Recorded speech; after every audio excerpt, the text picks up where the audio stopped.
Bom dia a todos. Estamos iniciando hoje mais um Café com Biomecânica. Eu sou o Rodrigo, do comercial da Kinetec, sou estudante de fisioterapia, para quem ainda não me conhece. E hoje eu tenho o prazer de estar aqui em mais uma live com um grande convidado. Em seguida, eu vou chamar aqui para conversar com a gente o pesquisador Rodrigo Rosa. Rodrigo trabalha com avaliação de corrida, principalmente. Ele vai falar hoje sobre atletas de triatlo. Bom dia, meu xará. Hoje vai ser a live dos Rodrigos. Exatamente. Se alguém colocar lá no comentário, Rodrigo, quem tem qual dos dois? Vai ser bacana. Bom, Rodrigo, para a gente iniciar, né, eu peço para que tu vá te apresentando para o nosso público que está já entrando aqui, nos assistindo. Conta um pouquinho da tua história, da tua trajetória, teus trabalhos, que depois a gente vai entrar um pouco mais também. Beleza. Bom dia, Rodrigo. Bom dia a todos que estão na live. Estou muito feliz de estar aqui nessa live hoje com a Kinetec, que é uma parceira. Trabalho já o Christian, que é um dos fundadores, né? Há bastante tempo com ele, com equipamento, com avaliação. Então, é um prazer mesmo estar aqui e poder compartilhar alguma coisa do que eu estudo, do que a gente trabalha dentro da universidade e também na parte prática. Eu sou professor de Educação Física, formado na Universidade Federal do Rio Grande do Sul. Também fiz meu mestrado e meu doutorado lá, sempre trabalhando na parte de fisiologia e biomecânica da corrida, mais geral da locomoção humana. Trabalhei com outras modalidades da locomoção, mas meu doutorado e meu mestrado foi específico da corrida, então por isso que eu trouxe hoje um pouco de material para conversar sobre a corrida. Tá? Além disso, eu trabalhei numa empresa de avaliação de corrida, em que a gente fazia avaliação de corredores, tanto amadores quanto profissionais. A gente fazia laudo, trabalhava principalmente com a cinemática, né, do movimento, e trabalhava em conjunto com outros profissionais, como fisioterapeutas, para trabalhar assim de forma conjunta com a corrida daquele paciente. Então, meu ponto de vista sempre foi ligado ao desempenho. Eu sempre trabalhei muito mais para tentar melhorar o desempenho, claro, evitando lesão, evitando coisas no treinamento que possam levar à lesão, mas meu foco sempre foi melhorar o desempenho, principalmente ligado à economia de corrida, eficiência do movimento. Então, esse sempre foi o meu foco de estudo, trabalhar com a eficiência do movimento e economia. Por isso que eu sempre trabalhei com biomecânica e fisiologia. Então, os conceitos de um sempre estão muito relacionados ao do outro, né? A gente não consegue separar a fisiologia e a biomecânica. Então, por isso que a gente usa dessas duas fontes para falar sobre desempenho de corrida e avaliação de corrida. Ótimo, legal. Isso é muito interessante, Rodrigo, que aqui a gente tem a questão de que tu pesquisa e aplica, né, essa questão principalmente como, né, uma empresa também. Então isso é muito legal, né? Muitos dos profissionais que falam com a gente, eles têm essa vivência. E isso é muito interessante passar também para o público que muitas vezes só tem uma clínica, né? A gente vai tocar um assunto em algum momento dessa live aqui, que é justamente a questão do conhecimento, né? De onde buscar conhecimento, enfim. Rodrigo, tu disse que tu trouxe alguma coisa sobre os teus trabalhos, né? Posso compartilhar minha tela já para a gente iniciar e depois discutir um pouquinho mais? Pode, Ok, pode. vamos Vamos lá. lá, Rodrigo. Vou preparando aqui. Só me avisa porque eu não estou enxergando aqui, tá? Me avisa quando entrar que eu Ok, começo a falar. perfeito. O que que tu tá vendo na tela, Rodrigo? Estou vendo a tua câmera. Isso, então em seguida aqui vai estar entrando, vamos ver. Eu acabei de compartilhar a tela, verifica aí para mim se está chegando para ti, pode ser que dê algum delayzinho. Perfeito, Perfeito? Ok, perfeito. Tá? ótimo, vamos lá. Então, vamos lá, então. A minha história com triatlon, ela vem de de bastante tempo, assim, claro. É tudo relativo, né? Não sou tão idoso ainda, mas eu fui nadador, depois fui triatleta. E quando eu entrei na educação física, tinha uma grande vontade de trabalhar com triatlon. E no meu mestrado eu consegui fazer um estudo com triatlon e trabalhar na minha carreira com atletas de triatlon. Eu fui coordenador da equipe de triatlon da URGS, então eu prescrevi o treinamento da equipe de triatlon da URGS, e hoje eu trouxe uma apresentação com alguns dados que a gente coletou lá no laboratório e algumas informações gerais para a gente começar a conversa aqui. Legal, legal. Primeiro, assim, o triatlon ele tem uma característica que são três modalidades, né, que é a natação, o ciclismo e a corrida. Uhum. E a corrida do triatlon ela é particular porque ela vem por último, né? Então tu já nadou, tu já pedalou e por último lá tu vem na corrida. Pode deixar na anterior ali na corrida, por favor. Aqui, ótimo. E Tu uma vai me das falando quando passar, características, pode ser? uma antes, onde está correndo ali. Eu trouxe Isso. uma imagem, um GIF bem de atletas profissionais de triatlon, né? E uma das características que a gente vê ali que eles têm uma contração de ombro maior, né? Mesmo sendo atletas altamente treinados, que treinam especificamente o triatlon, que são especialistas nisso, eles mantêm uma contração de ombro alta ali, que pode gerar um pouco mais de consumo de energia, mas isso é característico da corrida do triatlon. Por quê? Porque eles acabam tendo que usar o membro superior na natação, então eles têm essa parte mais desenvolvida comparado ao corredor. O corredor, o membro superior dele praticamente está ali para equilibrar. O triatleta ele tem um membro superior mais desenvolvido, tanto braços quanto o peito, deltoide. Então tu acaba enxergando isso na corrida do triatleta, um peito mais estufado, né? Um peito mais contraído ali. Então, Uhum. isso é uma das coisas principais já de início, assim, para te reconhecer um triatleta correndo, é olhar a postura dele. Tu vê uma pessoa correndo na rua com experiência de alguns anos, tu já sabe se ele só corre, se ele faz triatlon. Então, mesmo sendo um bom triatleta, isso não é denegrir, não é nada, é a característica. Mesmo sendo bom ou ruim, não importa, uma das principais coisas vai ser esse ombro mais contraído, esse peitoral mais desenvolvido ali, e que a gente pode trabalhar também na avaliação e depois no treinamento para tentar relaxar mais, porque ele desenvolve a corrida gastando menos energia. A outra coisa, pode passar. Ok. Aqui a gente vê um videozinho do Frodeno, que é um dos principais triatletas do mundo, campeão de Ironman, de longas distâncias. Então, a gente observa ali a posição dele na bicicleta quase deitado ali. Então, essa posição da bicicleta ela influencia muito no pós, como eu vou correr depois. E isso tem diversas características que mudam de atleta para atleta, de prova que eles estão fazendo. Pode passar mais uma. Eu trouxe, então, 4 coisinhas para falar sobre isso. Ainda não passou, acho, para mim. Agora aqui para mim está rodando posição, cadência, adaptação e A treino. primeira delas aqui, Ai. isso mesmo.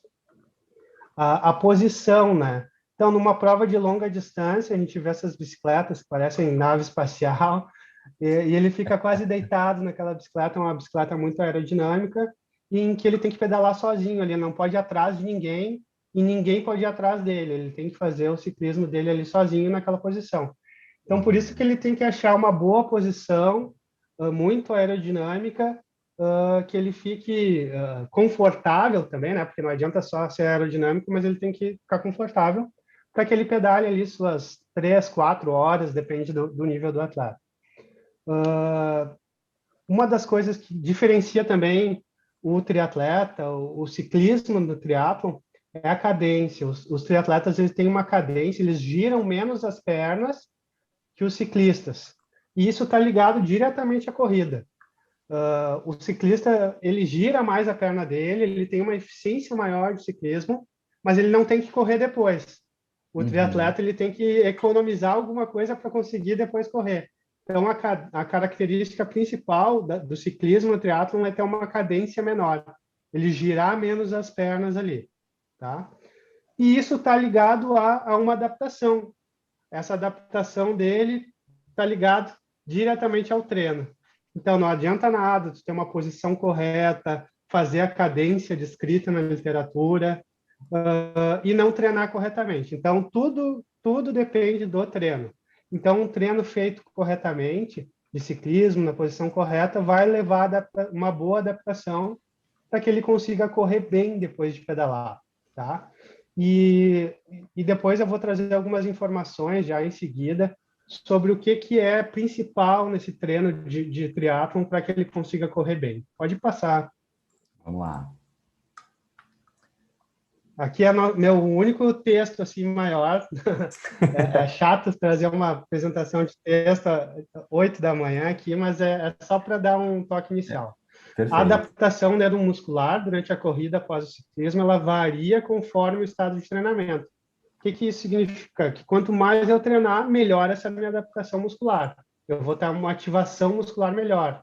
A parte de eletromiografia vai estar melhorada. E atletas altamente treinados exibem padrões de recrutamento muscular e gesto motor mais adequados que os atletas novatos ou menos treinados. O que eu estou querendo dizer com isso? Que ele está mais adaptado. Se ele treina mais a fazer o ciclismo e a corrida, ele vai estar mais adaptado a isso. Então, isso era uma das questões que eu tinha durante mestrado, doutorado. O que acontecia depois de pedalar? Como é que era aquela corrida depois de pedalar? E por isso veio esse artigo que eu trago agora em seguida. Pode passar. Legal. Então, esse foi o principal artigo do meu mestrado. Assim, foi um artigo muito... A gente ficou muito feliz de publicar na Scientific Reports, que é uma revista ligada ao grupo Nature, né? Então, a gente ficou feliz por conseguir levar o triatlon para esse tipo de revista, assim, porque apesar de ser um esporte muito conhecido, na parte de ciência ele ainda está sendo desenvolvido, ainda tem muita coisa para ser publicada, para ser trabalhada no triatlo. Então, a gente avaliou a corrida com ciclismo anterior e sem ciclismo anterior. A gente avaliou ali na esteira, né, toda a parte biomecânica e fisiológica, o consumo de oxigênio, antes de pedalar e numa situação controle, sem pedalar. E a gente comparou isso para saber o que aquele ciclismo estava fazendo na corrida dele. E o que a gente percebeu? Pode passar o slide.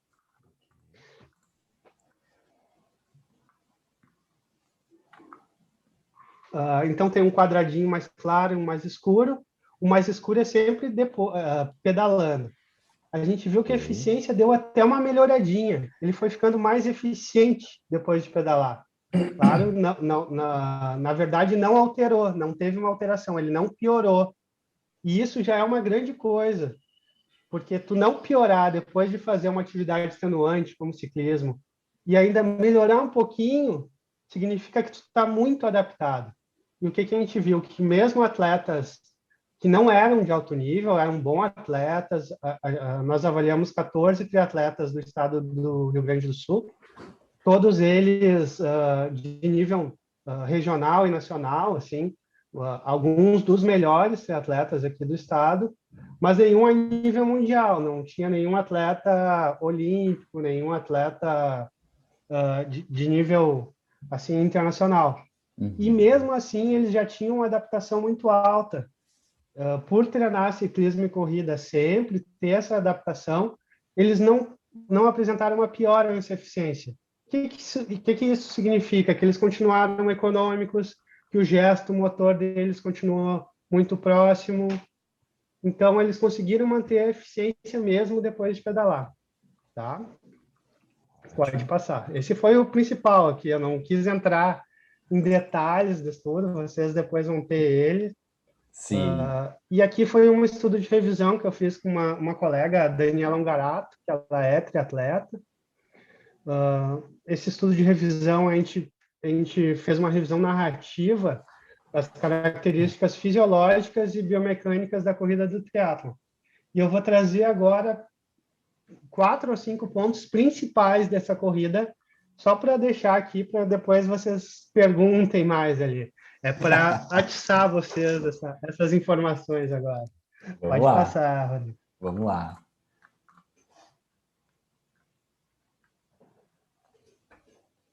Então, a primeira informação aqui, que é uma informação que eu acho que ainda a gente pode evoluir nela, ter mais estudos, mas aqui Millet e Fleck, eles trazem que depois do ciclismo existe uma maior inclinação do tronco. Então, através da avaliação cinemática, né, por filmagem, a gente consegue observar uma maior inclinação do tronco depois de pedalar. É claro que isso varia de atleta para atleta, e esses dados, eles ainda são, apesar de ser de 2000, esse estudo, não foi um estudo muito rigoroso. Então, eu acho que a gente pode desenvolver um pouco mais essa parte cinemática ainda para enxergar se isso é mesmo verdade. Nos nossos estudos, no meu estudo ali, não teve essa avaliação específica da cinemática do tronco, mas eu me lembro de observar que não houve muita diferença entre a corrida com o ciclismo e sem ciclismo na inclinação do tronco. Mas aqui é um dado da literatura, a gente tem que conversar com ele, né? A gente não precisa aceitar tudo que vem da literatura, mas a gente tem que conversar com ele, e dos dados iniciais parece que há uma maior inclinação do tronco depois de pedalar. Pode passar. Ok. Bom, isso é fundamental, assim, a passada, a gente trabalha muito com isso nas avaliações de corrida, né? E é uma variável simples de se mensurar, se tu tem o conhecimento e o material, né? Mas o que a gente observa aqui, depois de pedalar, há um aumento na frequência de passadas, há um maior número de passadas para manter a mesma velocidade e um menor comprimento de passada. E isso é observado tanto em bons triatletas de alto nível quanto em atletas amadores. Então, essa é uma característica bem observável, assim, que a gente consegue ver na corrida do triatlo. E principalmente no passar da corrida, por exemplo, se ele vai correr 10 quilômetros, o início desses 10 quilômetros vai ser numa frequência e no final vai ser numa frequência um pouco maior. Então, ao longo da corrida também existe uma diferença, existe uma mudança aí na passada, tá? Tudo isso para tentar manter eficiência, manter economia. Ele não está ali aumentando aquela frequência porque ele quer piorar. Ele está aumentando aquela frequência de passada porque ele quer manter aquela velocidade, manter aquele nível de desempenho. Então, por isso que tem essa característica bem importante da passada no triatlo, na corrida do triatlo. Pode passar. Perfeito, legal. Uma característica importante, assim, numa prova de longa distância, vai acontecendo muita coisa. Uma prova que pode durar cerca de 10 horas, no Ironman, ou até mais de 10 horas. Então, pequenas mudanças no gesto motor, às vezes, servem para descansar alguma parte da musculatura, para que se tu tá sentindo dor em alguma postura, tu mudar essa postura. Então, ao longo de uma prova de longa distância, o teu gestual pode mudar completamente. Então, a gente pode ter um retrato na avaliação de corrida ali do que está acontecendo, mas ao longo de uma prova, a gente tem que saber adaptar e enxergar isso ali no atleta também. Então, essa inclinação do tronco, a gente pode observar essa mudança durante a prova também. Ele não vai sair totalmente inclinado e acabar a prova assim. Ele pode sair mais inclinado para aliviar a coluna ali que ele pedalou e depois voltar para uma postura mais instabilidade, menos inclinado. Então, isso tem que ter uma avaliação visual também muito boa para conseguir enxergar isso. E na parte de eletromiografia também, já existem alguns estudos com isso. Há um aumento no valor RMS do vasto lateral. E isso está completamente ligado ao ciclismo, né? Se eu for comparar a corrida sem o ciclismo, eu vou ter um vasto ali descansado, que ele está ali relaxado, que sai para correr, e tem um tipo de ativação muscular diferente também. Eu tenho uma contribuição na corrida da parte elástica, do mecanismo tendíneo, que eu não tenho no ciclismo. O ciclismo ele é concêntrico, eu uso meu músculo, músculo, músculo, músculo, e quando eu vou para a corrida, eu mudo essa ativação muscular. Eu começo a usar uma parte concêntrica, eu tenho um impacto maior, que é diferente do ciclismo. Então, apesar de eu estar utilizando o meu músculo ali no ciclismo, eu uso ele de forma diferente na corrida. Então, é preciso ter uma atenção nisso também. Eu saber avaliar como que está sendo utilizado aquele músculo no ciclismo e na corrida. Pode passar. Ok, bacana. Vamos lá. E juntando isso, né, a gente tem que ter uma visão geral, né, que a gente tem diferentes avaliações biomecânicas. Então, quando a gente vê a mudança cinemática ali de ângulo de joelho, de tornozelo, provavelmente está tendo uma mudança na eletromiografia e provavelmente eu vou ter uma mudança no consumo de oxigênio. Nesse estudo de Bonatti e colaboradores 2010, eles encontraram uma diferença de ângulo de tornozelo que explicava o consumo de oxigênio. Então, quanto mais mudava a minha angulação de tornozelo, ali tinha uma relação com o meu consumo de oxigênio. Então, isso serve para a gente entender que o nosso corpo está totalmente conectado. A gente está fazendo um gesto motor que está sendo refletido lá no meu consumo de oxigênio e que vai refletir no que os atletas mais querem, que é o desempenho. Os atletas, eles querem, flexionando ou não o joelho, estendendo ou não o tornozelo, eles querem melhorar o desempenho. E aqui nesse estudo ele observou que depois de pedalar, há uma diferença no ângulo de joelho e de tornozelo, e essas diferenças, que já era esperado, elas refletem em alterações na eletromiografia, na ativação muscular. Então, tem todo um padrão de movimento que muda depois de pedalar. Tá? Pode passar, eu acho que... Não sei se tem mais uma... Isso. Então, essas são, assim, pinceladas, assim, informações que eu trouxe, tanto do artigo de revisão ali que eu escrevi, junto com os colegas, quanto do artigo original ali, ligado ao meu mestrado. E Rodrigo, fico aqui aberto a perguntas, querendo conversar mais sobre isso, que é um assunto que eu adoro, assim. olha só, vamos lá, já teve aqui uma pergunta, Robson Charles, obrigado pela tua participação, acabou de entrar aqui. Bom dia, é característica dessa população o padrão sentado na corrida? De alguns, sim. Eu não tenho como te dizer que é da população toda, porque tem corredores que não são triatletas que correm sentado. E tem muitos triatletas que não correm sentado. Vai depender muito da posição dele na bicicleta, do tipo de prova que ele está fazendo. Daqui a pouco, uma prova de uma distância maior, em que ele fique mais tempo sentado na bicicleta. Quando ele sai para correr, ele fica mais sentado, sim, e depois ele vai voltando para uma posição mais equilibrada. Eu chamo equilibrada uma posição correta, assim, entre aspas, tá? Não equilibrar.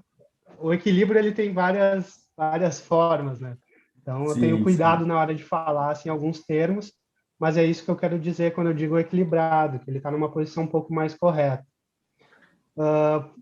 Eu não consigo afirmar que é a característica da população, mas eu tenho que ter esse cuidado, sim, porque ele pode passar lá 4, 5 horas numa posição, quando ele sai para correr, ele está ainda com aquela musculatura que contraiu naquela posição. Então, até ele voltar para ficar na posição de corrida, pode demorar um pouquinho. Mas agora eu dizer que a corrida dele é sempre daquela forma é complicado. Por isso que é importante avaliar, ver o meu atleta correndo depois de pedalar e sem pedalar, para ver se ele muda alguma coisa. Porque às vezes é só depois de pedalar uns minutos e logo depois ele já volta a correr normal. E isso é bem característico, sabe? Atletas de elite e amadores, eles saem para correr de uma forma e ao longo do percurso eles mudam o jeito de correr dele. eles estão numa posição ali característica sentado na bicicleta e eles vão mudando essa posição ao longo da corrida. E isso não quer dizer que eles corram sempre daquela forma, é específico para a transição que a gente chama. A gente tem Exato. uma transição entre o ciclismo e a corrida ali. Legal, legal. Interessante, a gente vê alguns clientes que usam os sistemas para avaliação da corrida, por exemplo, que justamente não tanto nessa questão do triatlo, mas em atletas de corrida, de longa duração, eles já fazem uma avaliação inicial, muitas vezes, depois uma avaliação lá no meio da corrida, né, depois de algumas horas, e lá no final, para justamente comparar desempenhos, né, e a questão de desgaste e ajuste. Então, aqui no ciclismo vai ser, no triatlo vai ser mais forte ainda, porque tem, além de provas de longa duração mesmo, tem essa transição que é muito interessante. Eu gostei daquela observação, né? Tenho muito pouco contato com o triatlo, né? A posição do ombro, né? Achei bastante interessante o teu comentário e gostei muito da questão quando tu falou ali da questão da passada, frequência, né? A questão do comprimento.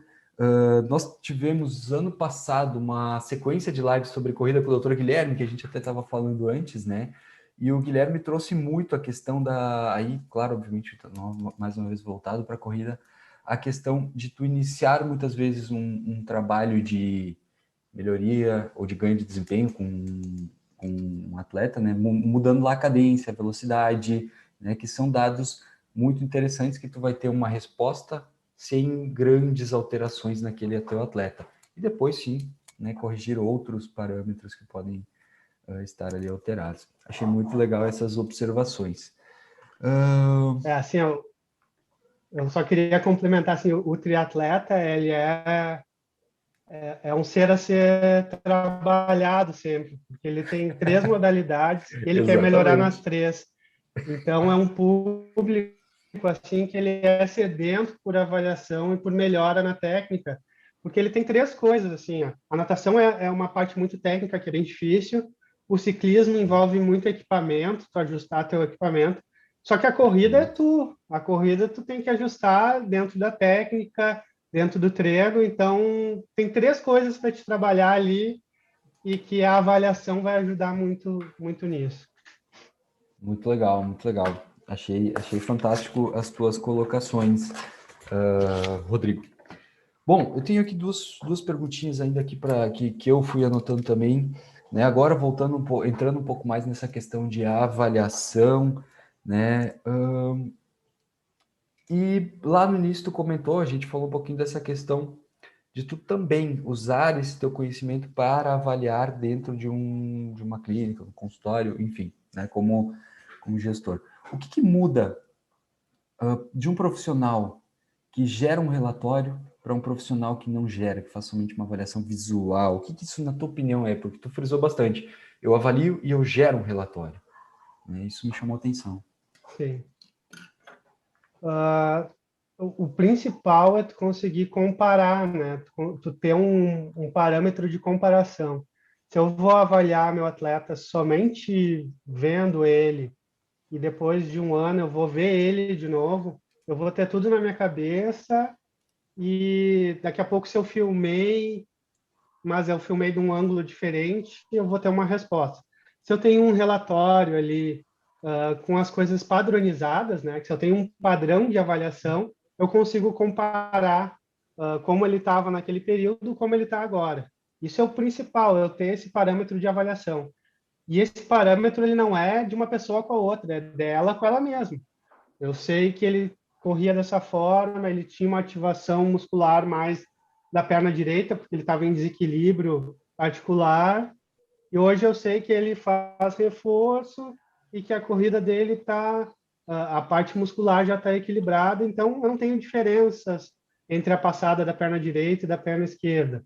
Então, se eu tiver isso anotado, eu tenho como mostrar para ele como melhorar meu trabalho também. São 2 coisas, né? Eu conseguir melhorar meu trabalho, que é essencial de todo profissional, e eu mostrar para o meu atleta isso, né? Porque o atleta, o cliente, o atleta, ele quer ver as coisas, ele quer saber o que ele melhorou.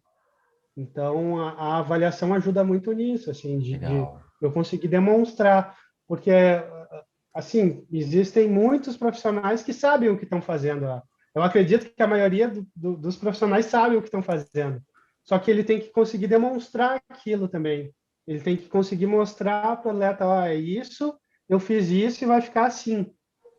Porque senão fica abstrato, assim, se eu não conseguir mostrar para o meu atleta o que, que aconteceu na corrida dele ali, eu vou estar só com as minhas palavras, que com bons profissionais eu vou confiar. A Flávia Martinez, que estava aqui essa semana, eu confio nela de olho fechado. O que ela me disser, eu acredito nela.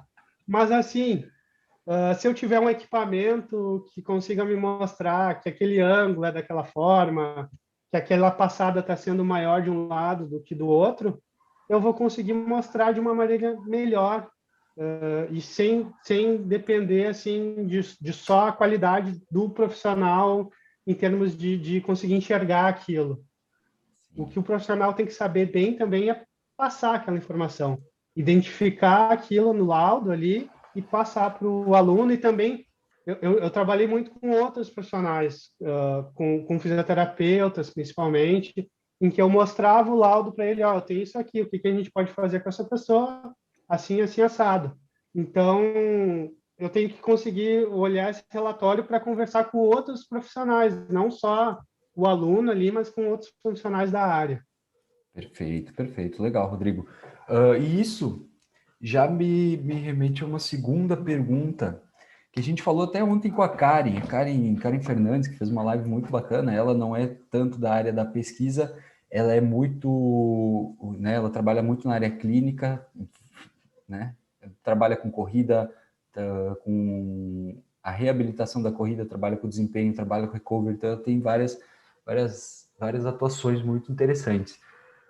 Só que ela também frisa, né? Apesar dela não pesquisar diretamente, ela diz, o conhecimento é muito importante. Então, também não adianta a gente ter a melhor ferramenta de avaliação do mundo e não saber interpretar. Então, o conhecimento, ele é fundamental. Rodrigo, tu como um pesquisador, o que tu indica para quem muitas vezes está iniciando, né? Onde buscar esse conhecimento? Aqui na live com o Rodrigo Rosa, por exemplo, né? Então, Eu né? vou, eu Então, vou, eu vou por usar favor, esse espaço contar um assim para pouquinho. provocar. Eu vou provocar um pouco assim também, porque uh, tem lugares que a gente não pode buscar. O que, que eu quero dizer com isso? Exatamente. Tem profissionais que a gente não pode seguir assim de olho fechado. Ok, isso é interessante. Então, tem que cuidar muito o marketing em cima de assuntos que estão aí na moda, né? A avaliação está na moda, a biomecânica está na moda, mas eu tenho que pensar, pô, esse cara fala sobre isso, mas ele estudou sobre isso ou ele está ali falando só? Bom, eu até hoje eu tenho, em alguns momentos, alguma insegurança em falar coisas sobre biomecânica, e eu estudei muito para falar sobre isso, assim, eu estudei, fiz a minha graduação, fiz meu mestrado, doutorado, li, dormi em laboratório, e mesmo assim eu tenho em alguns momentos uma segurança. Duvida de alguém que tenha a segurança completa. Se alguém disser para ti, é assim, pô, mas ele está muito certo disso. Será que ele estudou muito sobre isso? Então, fora a brincadeira que eu fiz de quem não seguir, siga pessoas que trabalham seriamente com isso. E também não adianta só seguir pessoas, sabe? Hoje em dia, claro, a gente está aqui numa live no Instagram, é um momento das mídias sociais com esse distanciamento, mas também busquem a informação por si só, busquem a informação. Hoje a internet ela está muito aberta, PubMed é algo essencial, mas não adianta também ler o artigo e não saber interpretar. Eu tenho algumas pessoas que eu sigo que sabem interpretar muito bem, e essas pessoas elas estão ligadas a grupos de pesquisa, são cientistas de universidades, são pessoas que trabalham com avaliação já há algum tempo. Então, eu não sigo blogueiro, assim, eu não sigo gente que faz aquilo só para mostrar aquela coisa. Não, eu sigo Uhum. gente que sabe sobre aquilo. Eu sigo gente que estuda sobre aquilo, e eu não digo só publicar artigo, porque publicar artigo é um processo que está ligado à ciência, que a gente tem que trabalhar, mas pessoas que leem sobre o assunto e sabem. Tem uma fisioterapeuta agora que eu esqueci o nome dela, talvez tu conheça, que trabalha com coluna, que ela é de uma escola alemã, que ela trabalha como é que é o nome? É a moda agora, eu não vou, depois eu vou colocar aqui, eu posso mandar o link sobre, mas é uma pessoa que estuda muito sobre o assunto, ela lê, ela pega os artigos, ela faz resumo, e ela, quando está errada, ela fala, eu estou errada, eu tinha que ter lido mais sobre isso. Então, a gente tem que buscar pessoas que saibam estudar sobre aquilo e que saibam interpretar da melhor maneira para a gente conseguir conversar, sabe? Falar de ciência hoje em dia tem sido bem perigoso e a gente tem que falar abertamente a verdade sobre a ciência, sobre tudo que a gente estuda. Legal, interessante. Então, o que eu Desculpa tiro, o desabafo agora de manhã, mas a por gente favor, está por falando favor, sobre ciência. A o que, ciência ela é maior do que só um estudo.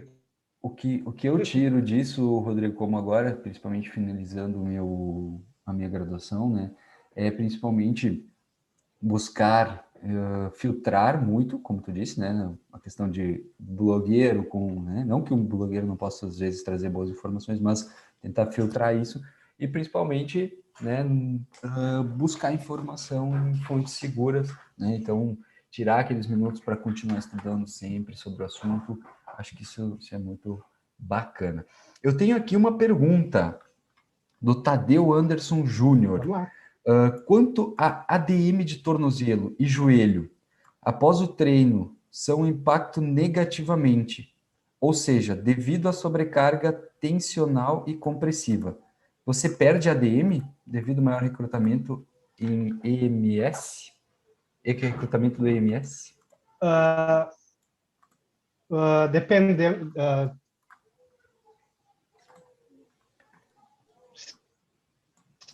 Acho que está um Sim, a pouquinho. resposta geral é sim, mas depende do tipo de treinamento, né? Vamos pensar no ciclismo ali. O Uhum. ciclismo ele é todo concêntrico ali, tu tá naquela posição e quando tu acaba de pedalar, tu treinou teu músculo naquela posição de tornozelo.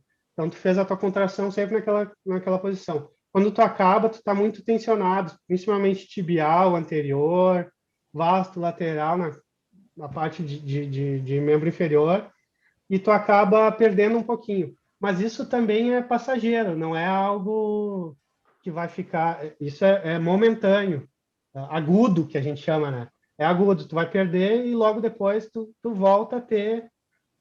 Mas, claro, ao longo do tempo, se tu treinar sempre na mesma posição, não alongar, não fazer trabalho de reforço em diferentes posições, tu pode perder. Mas, assim, de forma aguda, tu perde um pouquinho. E se tu não treinar em diferentes posições de tornozelo, de joelho, tu pode perder também. Joelho é mais difícil, né? Mas de tornozelo, sim.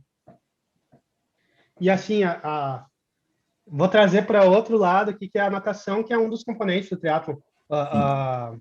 O tornozelo no triatlon é a articulação das articulações mais importantes, porque é o único que tem relação com o desempenho. Assim, se pega todas as ADMs de articulação, o único que tem relação, alta correlação com o desempenho é a do tornozelo.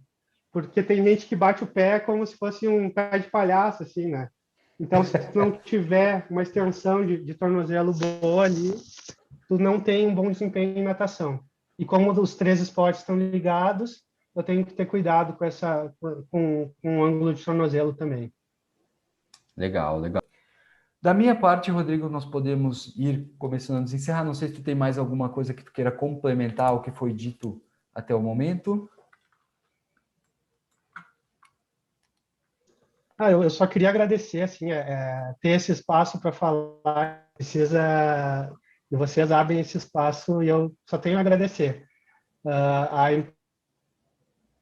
empresa ela é comprometida não só com bons equipamentos, mas também com esse espaço para falar sobre conteúdos interessantes e que eu considero da maior importância, assim. A biomecânica ela ainda está sendo descoberta para o grande público.